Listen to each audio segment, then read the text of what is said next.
Assalamualaikum warahmatullahi wabarakatuh. Bapak Ibu sahabat keselamatan yang saya hormati, saya akan memberikan materi tentang dasar-dasar kelistrikan. Pada sub pokok pembahasan adalah praktek keamanan.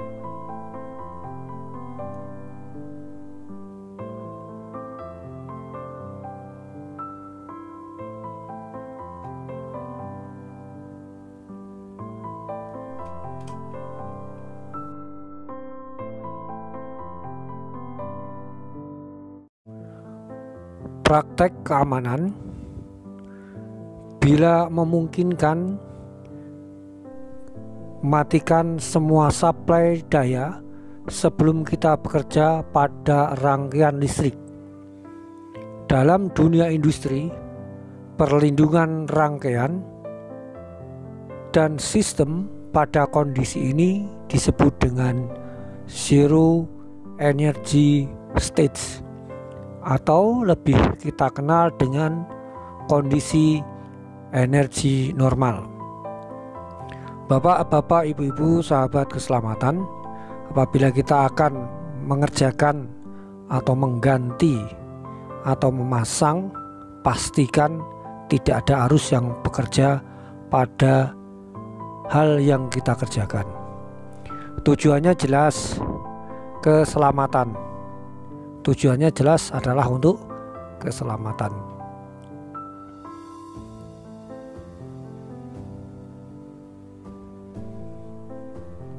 Perlindungan dengan zero energy state berarti kita mematikan semua potensi energi yang tersimpan dan tidak hanya sebatas pada kelistrikan, akan tetapi juga termasuk di dalamnya ada tegangan berbahaya, tekanan pegas, tekanan hidrolik, tekanan pneumatik, pengangkatan beban, energi kimia atau di sini substansi yang reaktif atau mudah terbakar, energi nuklir atau substansi radioaktif.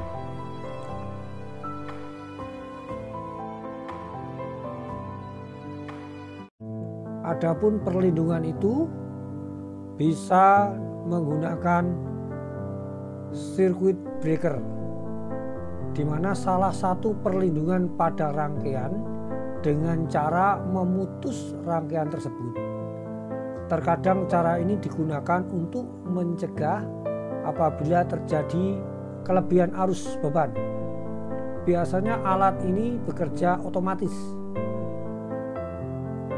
sering kita kenal dengan CB, sirkuit beban. Namun ada juga pemutus rangkaian yang dioperasikan manual, misalkan saklar. Biasanya device-nya yang terputus ini tidak langsung dihubungkan ke alat pemutus utama. Terkadang masih diberi saklar pengaman tambahan sebagai tombol on off untuk melindungi sistem.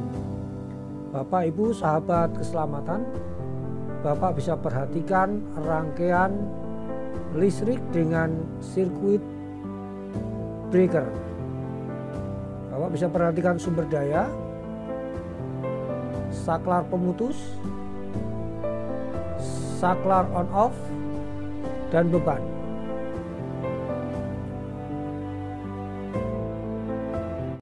Pada rangkaian yang telah diputus, kondisi open circuit, maka tidak ada jalur kontinu bagi arus untuk mengalir. Bapak bisa perhatikan gambarnya. Nilai tegangan pada beban sama dengan 0. Namun tegangan penuh berada pada saklar pemutus. Saklar pemutus tidak perlu ditempatkan pula pada bagian bawah rangkaian karena bagian bawah ini tersambung dengan ground.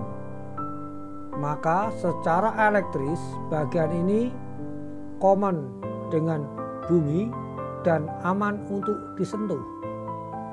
Perlindungan yang maksimum untuk seseorang yang bekerja pada beban rangkaian tersebut, biasanya bagian atas dari beban dihubungkan ke ground untuk sementara waktu, untuk lebih meyakinkan tidak ada tegangan pada beban. Bisa Bapak Ibu perhatikan pada saklar pemutus, kemudian ada jalur ground sementara, kemudian ada saklar on off, beban, sumber daya, dan ground.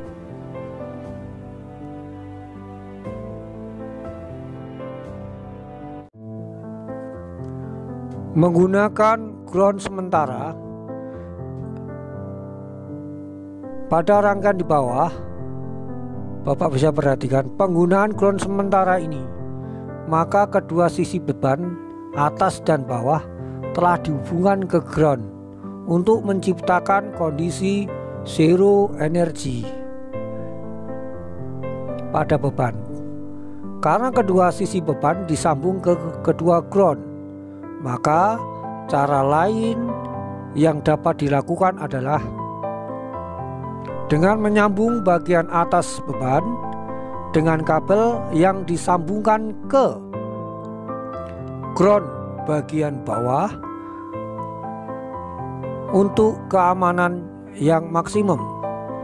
Bisa Bapak perhatikan di gambar, sumber daya arusnya naik ke atas, saklar pemutus, ada kabel, dari kabel yang atas dihubungkan dengan kabel yang di ground, yaitu tegangan antara titik-titik ini pasti 0. Kemudian saklar on off beban, lanjut ke ground.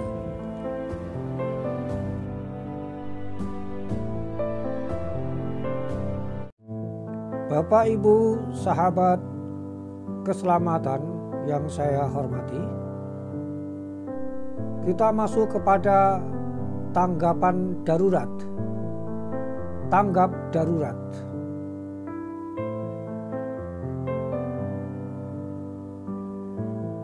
Walaupun kita sudah memasang sigring ataupun yang lainnya, ataupun pengaman lainnya,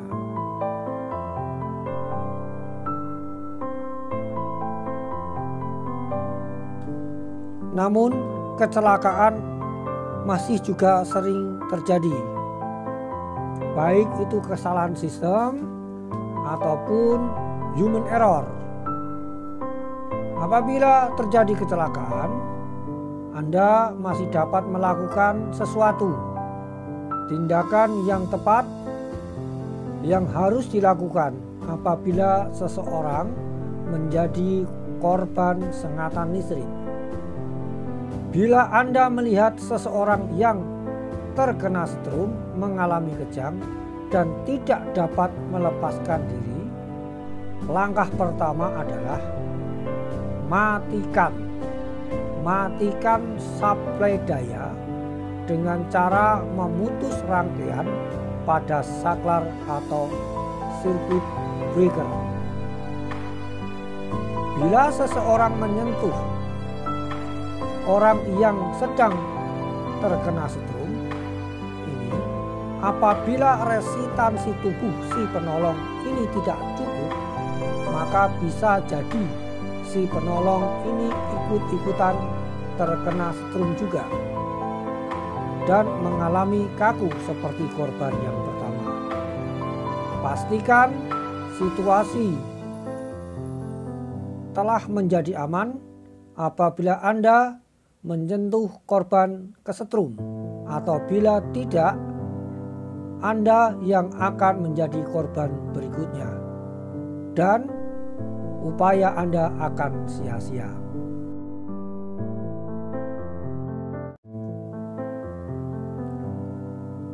Namun ketika kita akan memberikan pertolongan, terjadi masalah. Masalahnya adalah kita tidak mengetahui di mana letak suplai dayanya atau di mana letak pemutus rangkaiannya.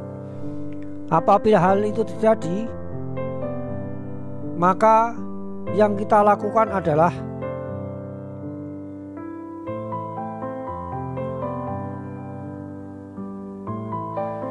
memukul atau menarik paksa korban menggunakan alat yang bersifat isolator atau non logam atau yang susah untuk menghantarkan listrik.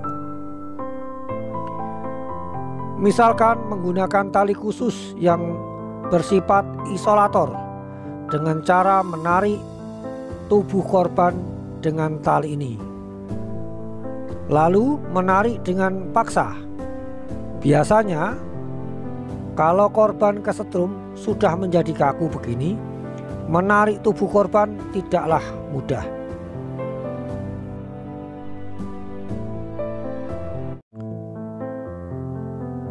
Apabila korban sudah berhasil lepas dari sengatan listrik, segeralah melakukan pertolongan medis.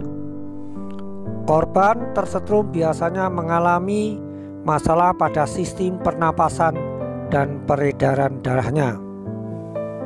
Apabila si penolong terlatih dalam CPR, mereka seharusnya melakukan pengecekan terhadap pernapasan dan jantung korban, lalu menerapkan CPR pada korban agar tubuh korban tidak mengalami deoksigenisasi atau kekurangan oksigen. Prinsip utama dari CPR adalah upaya mempertahankan nyawa korban hingga seseorang yang lebih ahli datang ke tempat kejadian. Apabila korban masih sadar, maka Anda harus membuat korban dalam kondisi nyaman hingga pertolongan medis datang, karena korban kesetrum biasanya mengalami efek trauma secara psikologis dan mengalami ketidakteraturan detak jantung setelah beberapa jam kemudian.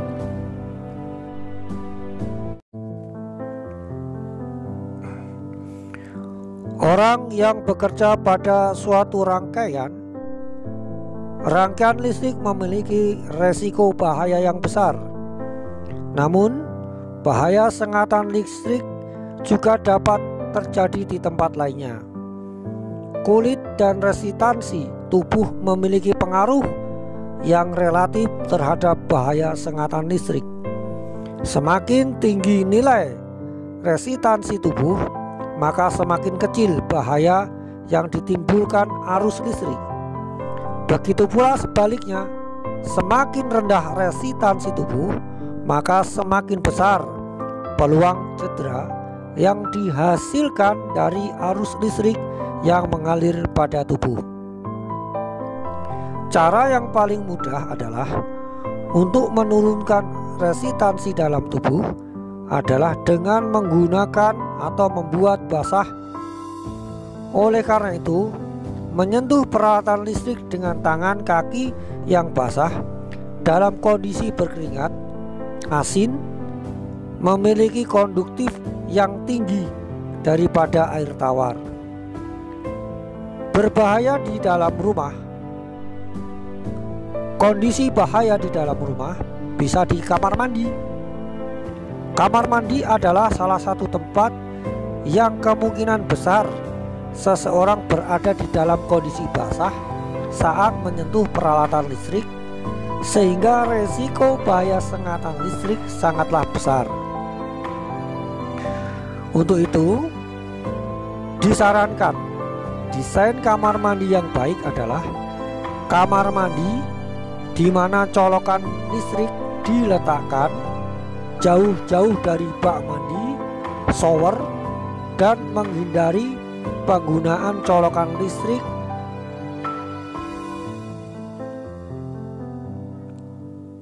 telepon yang dicolokkan pada soket di tembok juga merupakan sumber yang berbahaya.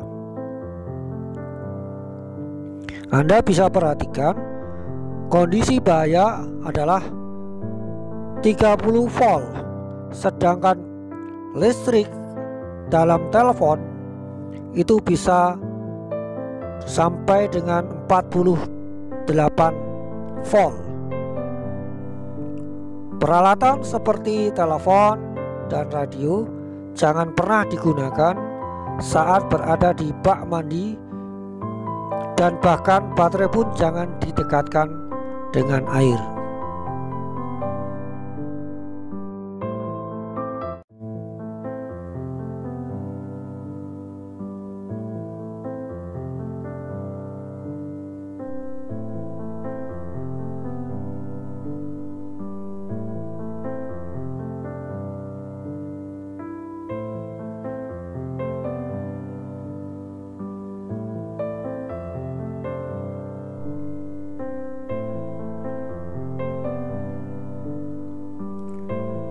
Yang pertama tadi kamar mandi, yang kedua kolam renang, yang ketiga kabel listrik. Kolam renang adalah sumber bahaya lainnya karena banyak orang menggunakan radio, telepon, HP, dan peralatan elektronik lainnya di dekat kolam renang. Organisasi The National Electrical Codes menyarankan penggunaan stop kontak khusus dengan pendeteksi sengatan listrik yang disebut ground fault current interrupting atau GFI, dipasangkan dalam kondisi basah dan luar ruangan untuk menghindari kecelakaan sengatan listrik. Alat khusus ini tidak diragukan lagi, telah menyelamatkan banyak nyawa orang sebagai alat pendeteksi yang cerdas. Selanjutnya yang ketiga adalah kabel listrik. Kabel listrik yang biasa dipakai di rumah-rumah dan industri juga merupakan sumber bahaya. Semua kabel harus dipastikan dan diperiksa secara berkala apabila terjadi pengikisan dan pengelupasan pada pelindung kabel. Ada satu metode untuk memindahkan kabel yang rusak adalah dengan cara melepasnya dari stop kontak, kemudian memotong colokannya atau kabel dengan tang, memotong untuk memastikan tidak ada orang yang akan menggunakannya hingga selesai perbaikan. Desain yang aman. Untuk menggrounding salah satu dari sumber tegangan pada rangkaian ini, maka setidaknya ada satu titik yang aman dan bebas dari ancaman sengatan listrik. Pada suatu sistem daya listrik sederhana yang menggunakan dua kawat konduktor yang terhubung dengan ground yang disebut netral, dan konduktor yang lain yang disebut hot, juga disebut live. Bapak bisa perhatikan rangkaiannya, ada sumber, ada konduktor panas, ada beban, ada netral, ada ground.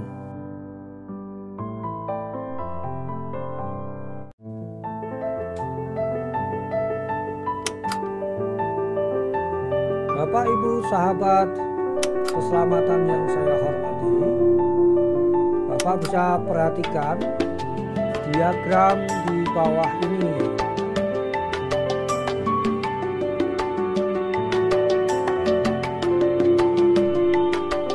Di situ ada sumber tegangan naik ke atas dengan membawa membawa arus panas, kemudian lebih banyak, kemudian tersentuh tidak sengaja, terjadi sengatan listrik. Orang ini membawa ground.